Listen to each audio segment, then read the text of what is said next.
ईश्वर से ईर्ष्या एक आवश्यक विषय वाणिपीडिया से भगवान के परम व्यक्तित्व के प्रति हमारी ईर्ष्या के कारण हम अन्य सभी जीवों से ईर्ष्या करने लगे हैं। जब हम भगवान के परम व्यक्तित्व से ईर्ष्या नहीं करेंगे तो मानव समाज में वास्तविक शांति, एकता और भाईचारा होगा।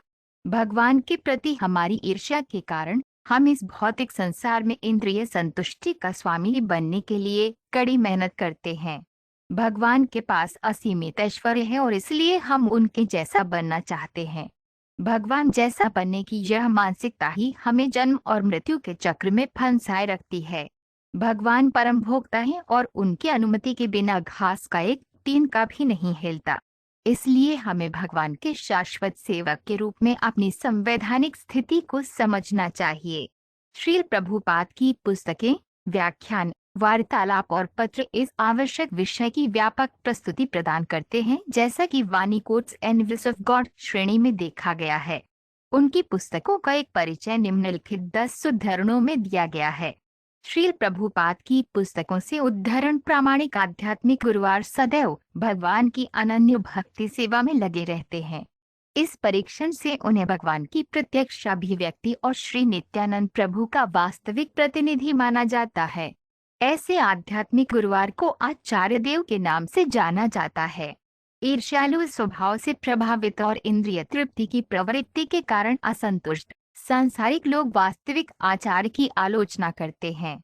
चैतन्य चरितामृत आदि लीला 1.46 वेद शाश्वत है, इसलिए कृष्ण भावनामृत का ये सत्य भी शाश्वत है। मनुष्य को भगवान से ईर्ष्या किए बिना इस आदेश पर दृढ़ विश्वास रखना चाहिए। ऐसे कई दार्शनिक हैं जो भगवत गीता पर टिप्पणियां लिखते हैं लेकिन कृष्ण में कोई आस्था नहीं रखते हैं। वे सकाम कर्म के बंधन से कभी मुक्त नहीं होंगे।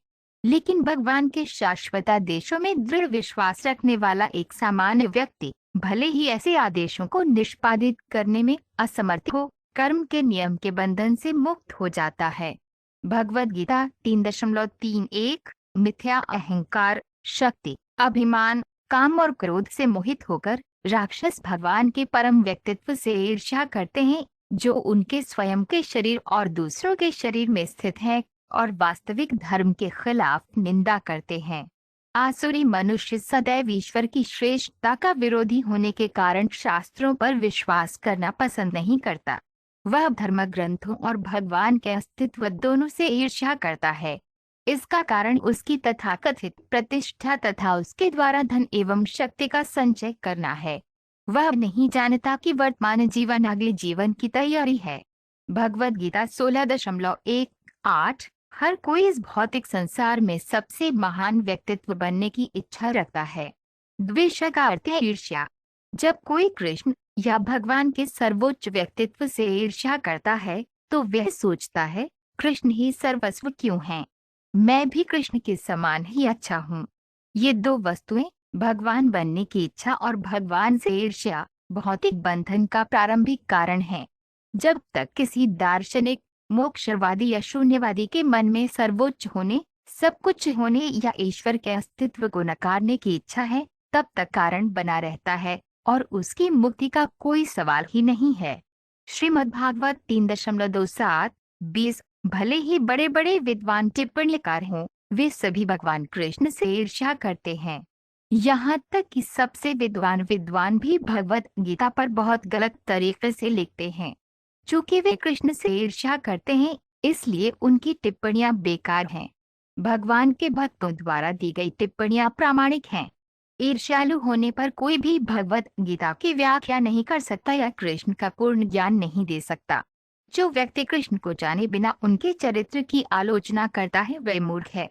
इसलिए ऐसी टिप्पणियों से बहुत सावधानी से बचना चाहिए।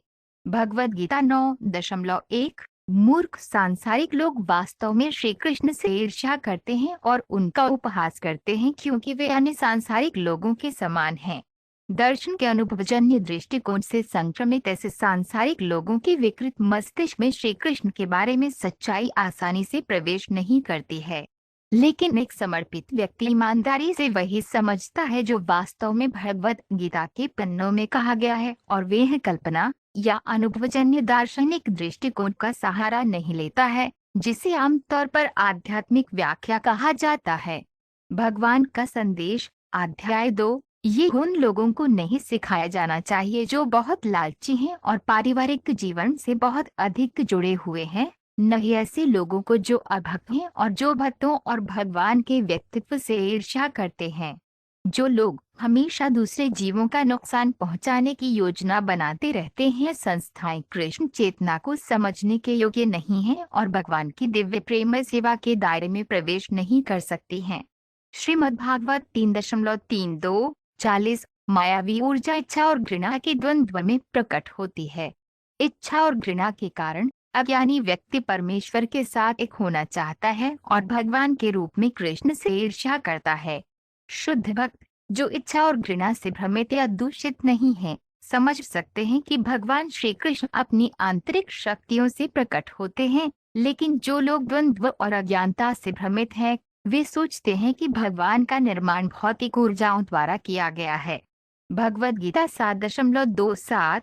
ऐसे कई व्यक्ति हैं जो कृष्ण से ईर्ष्या करते हैं क्योंकि उन्होंने भगवद गीता में समझाया है कि वे यह सर्वोच्च हैं और कुछ भी उनसे ऊपर या उनके बराबर नहीं है। ऐसे कई व्यक्ति हैं जो कृष्ण से ईर्ष्या करते हैं। ऐसे व्यक्तियों को भगवद गीता के बारे में नहीं बताया जाना चाहिए क्योंकि वे समझ नहीं सकते। आस्थाहीन व्यक्तियों के लिए भगवद गीता और कृष्ण को समझने की कोई संभावना नहीं है। भगवद गीता 18.67। जो लोग कृष्ण को केवल एक ऐतिहासिक व्यक्तित्व के रूप में जानते हैं या जो कृष्ण की महानता से ईर्ष्या करते हैं, उन्हें ज्ञान का ये सबसे गोपनीय हिस्सा नहीं बताया जाना चाहिए। हालांकि कभी कभी ये पाया जाता है कि कृष्ण से ईर्ष्या करने वाले आसुरी व्यक्ति भी अलग तरीके से कृष्ण की पूजा करते हुए व्यवसाय करने के लिए भगवद गीता को अलग तरीके से समझाने का पेशा अपनाते हैं। लेकिन जो कोई भी वास्तव में कृष्ण को समझना चाहता है, उसे अवश्य करना चाहिए भगवद गीता पर ऐसी टिप्पणियों से बचें। भगवद गीता 18.67।